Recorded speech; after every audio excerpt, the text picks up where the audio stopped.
Last Sunday, if you remember, dahil sa kapistahan ng Santo Niño, ginamit ko yung mga reels kung saan ang bata ang ginagamit para magbigay ng mensahe, payo, paalaala, at minsan kahit funny at humorous ideas.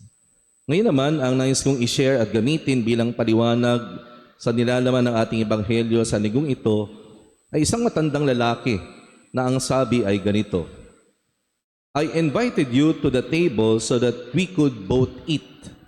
I looked at your plate to see if you had enough. But you look at mine to check if I had more than you. That difference says everything. We are not the same. Always pay attention to what people are measuring. The eye see what the heart is looking for. Some look for ways to give, others look for what to take. Know the difference. Sa Tagalog, inanyayahan kita sa hapagkainan upang sabay tayong kumain. Tiningnan ko ang iyong plato upang tiyaking may sapat kang pagkain.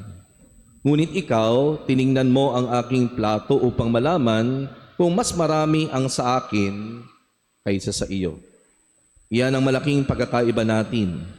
Hindi tayo magkapareho.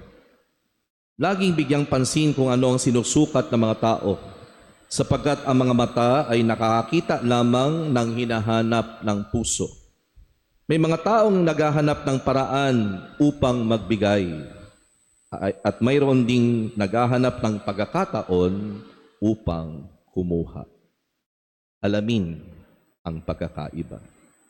Ngayon ang tanong, ano ang kaugnayan nito sa nilalaman ng ating ebanghelyo sa linggong ito? Well, yung buong mensahe o sinabi ng matanda ay magandang pagnilayan at iugnay sa ebanghelyo.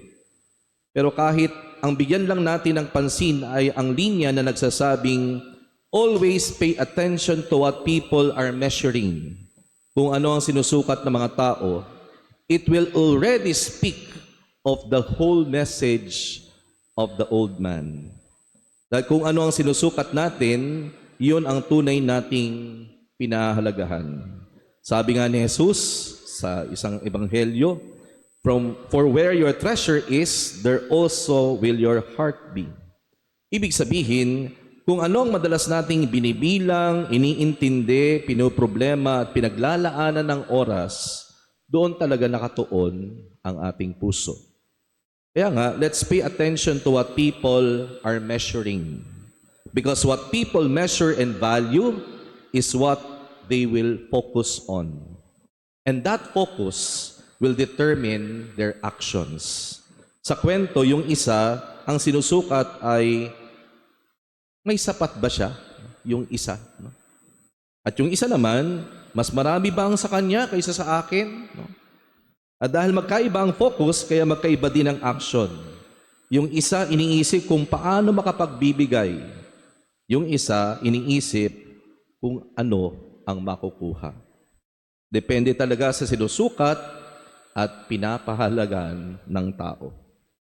At ano nga ang kaugnayan nito sa ating ebanghelyo?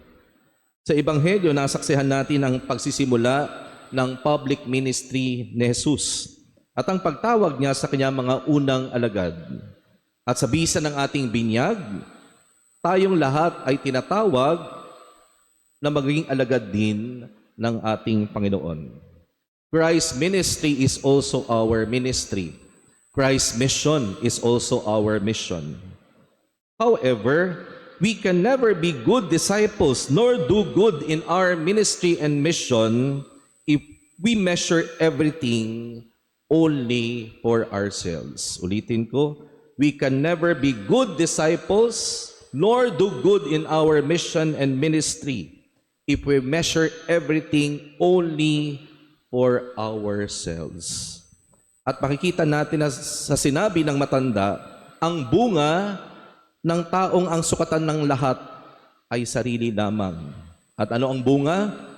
Gusto mas marami sa kanya kaysa sa iba. Gusto makalamang. Gusto mas umangat. At laging iniisip, ano ang makukuha ko? Ano ang makukuha ko? Yung iba want to take the recognition. Samantalang your responsibility, hindi naman tinake, no? Minsan nga o kadalasan, yung nag-take ng responsibility, hindi pa nga nakakatanggap ng recognition. Tapos ikaw na hindi nag-take ng responsibility, mas umaasa pa ng recognition. Grabe ka naman. And I guess yun talaga ang difference ng measuring things for oneself and for others. Kasi kapag ang sukatan mo ay para sa kapwa, hindi na mahalaga kung may papuri o wala. Dahil ang mahalaga, nakapagbigay ka, nakatulong ka, at naging pagpapala o biyaya o blessing ka. Kaya kahit walang recognition or acknowledgement, okay lang. At yun sana ang mas maisip ng lahat. No? Yun sana ang mas maisip ng lahat. At isa pang maling sukatan ay ang sukatan ng mundo. Sabi ng isang komentaryo, the world measures success through wealth, greatness through power, and happiness through comfort. No? Pero kay Jesus, greatness is measured through service, success through faithfulness, and life through love and self-giving. Kaya kung tunay tayong tutugon sa tawag ni Kristo, dapat matuto tayong sukatin ang buhay ayon sa sukatan niya, hindi ayon sa sukatan ng mundo.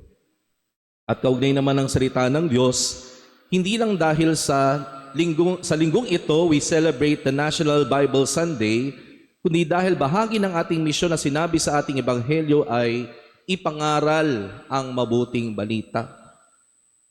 How we use and interpret the Word of God will depend also on how we measure things. No? Ulitin ko, how we use and interpret the Word of God will depend also on how we measure things.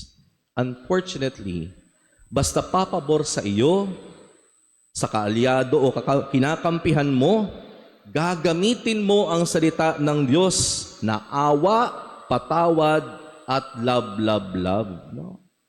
Basta pabor sa sarili, pabor sa kinakampihan, gusto, awa, mercy, salita ng Diyos yan.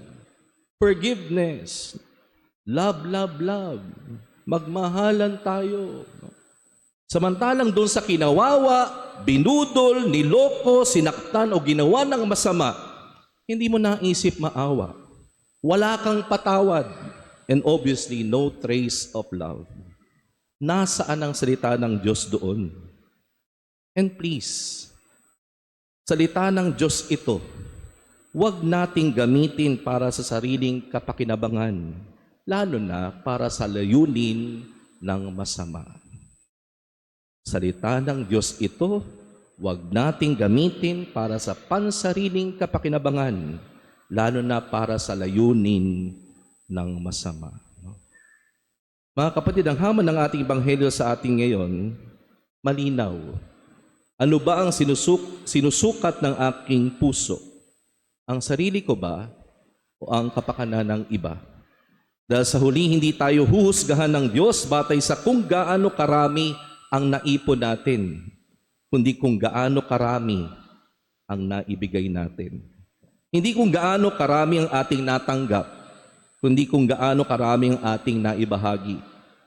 Hindi kung gaano tayo naging dakila sa mata ng mundo, kundi kung gaano tayo naging tapat, mapaglingkod at mapagmahal sa mata ng Diyos.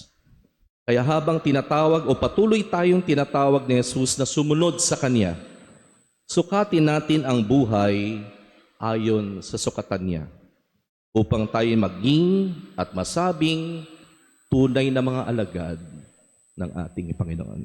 Amen.